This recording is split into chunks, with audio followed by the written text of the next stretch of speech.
ធីប្រកាសពលភាពរចនាសម្ព័ន្ធដឹកនាំខេត្តព្រះវិហារអ្នកដឹកនាំចូលរួមពិធីប្រកាសពលភាពគណៈកម្មាធិការប្រតិបត្តិខេត្តក្រុងស្រុករបស់គណៈបច្ឆន្ទៈខ្មែរក្នុងខេត្តព្រះវិហារ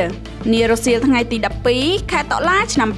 2025ថ្នាក់ដឹកនាំជាន់ខ្ពស់ពីគណៈបច្ឆន្ទៈខ្មែររួមមានលោកសេងម៉ាឌីអនុប្រធានគណៈបកនិងលោកកុងម៉ូនីកាអគ្គលេខាធិការគណៈបកចំណែកគណៈបកភ្លើងទៀនមានលោកហុងសុកហួរប្រធានស្ដីទីនិងលោកលីសធិរយុទ្ធអគ្គលេខាធិការគណៈបករួមទាំងសមាជិកសមាជិកាប្រមាណ100នាក់លោកជុំមុនត្រូវបានគណៈបកផ្ដល់សេចក្តីទុកចិត្តតែងតាំងជាប្រធានគណៈកម្មាធិការប្រតិបត្តិខេត្តលោកប៊ុនផៃនិងលោកតយទុំជាអនុប្រធានគណៈកម្មាធិការប្រតិបត្តិលោកយ៉នសុខុមជាលេខាធិការនិងលោកតិនតូចជាហិរញ្ញិកពិធីប្រកាសពលភាពបានប្រព្រឹត្តទៅនៅទីស្នាក់ការគណៈបកខេត្តក្នុងភូមិអូខ្លាញ់ពណ៌សង្កាត់ប៉ាល់ហាលក្រុងព្រះវិហារ